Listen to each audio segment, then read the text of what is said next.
Hello, my name is Richard Skinner. I'm 67 years of age. I'd like to take a brief moment to give you my testimony. I was raised in Columbus, Georgia in a Christian home. I was baptized in May of 1956 when I was in the 8th grade. Of course, being baptized, I thought I had arrived, but I did not know that there was a relationship that had to be involved.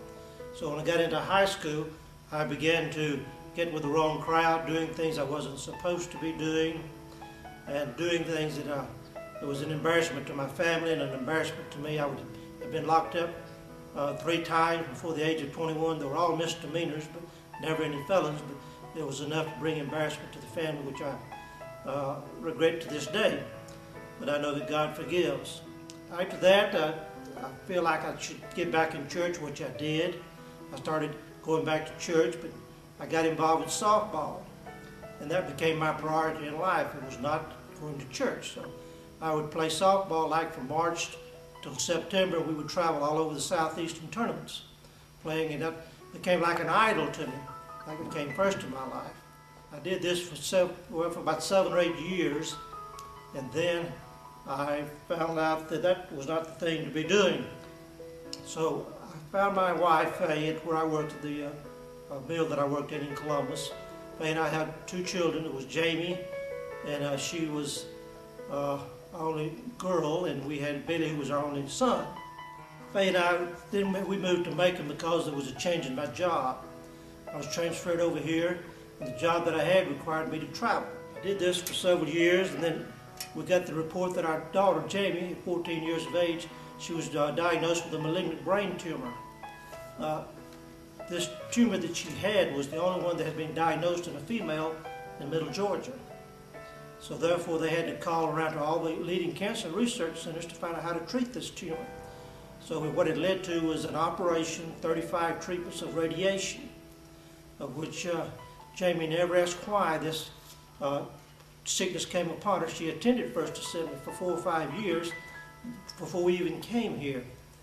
She was involved with the missionettes, and the only time her mother and I would come would be like to missionettes or some programs they would have in church. We would come then.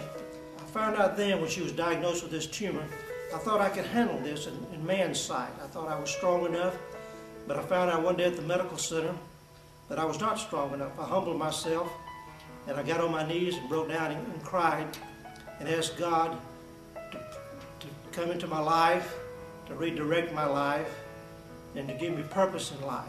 I needed peace about this.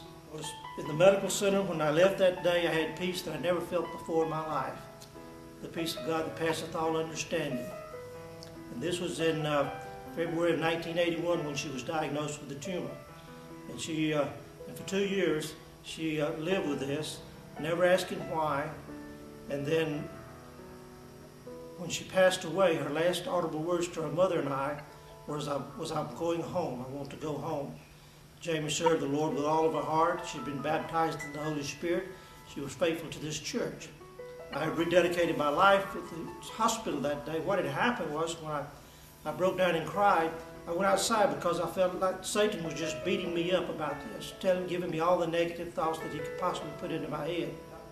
Went back into the hospital, and Jamie's pastor, Pastor Norris, was there. And I said, we need prayer. So we went to the chapel, and we prayed, and we cried, and we cried, and we prayed for about 30 minutes. And when I came out, I felt God's peace like I've never had before in my life. I joined First Assembly in July of 1981. It did give me an opportunity and privilege to witness for the Lord. If I traveled all over North America, I was able to witness to people. As far as what God has done for me, He's given me that boldness in my life. He's given me the peace that passeth all understanding. God said He'd never meet my wants, but He'd meet my needs. And He's done that in my life.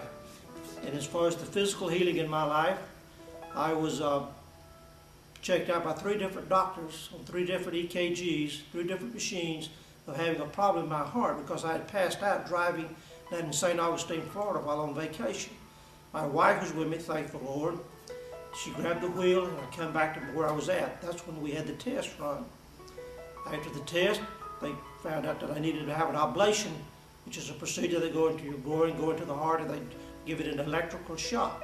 In doing this procedure, they could not get me to pass out, so they could do the ablation. So they did another EKG. The blip that showed up on the machines was gone, completely gone. And the doctor says, I don't know what happened. I said, do you believe in divine intervention? I do.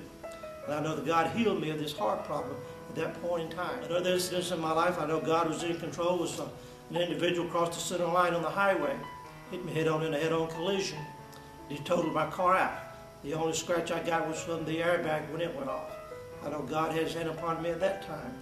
And then from a financial standpoint, God had stepped in and given me a place of employment. When I had lost my job of 37 years, within 2 months I had been offered a job, and after my severance pay had run out, I missed 1 week of work, then I went back into this job that I was offered.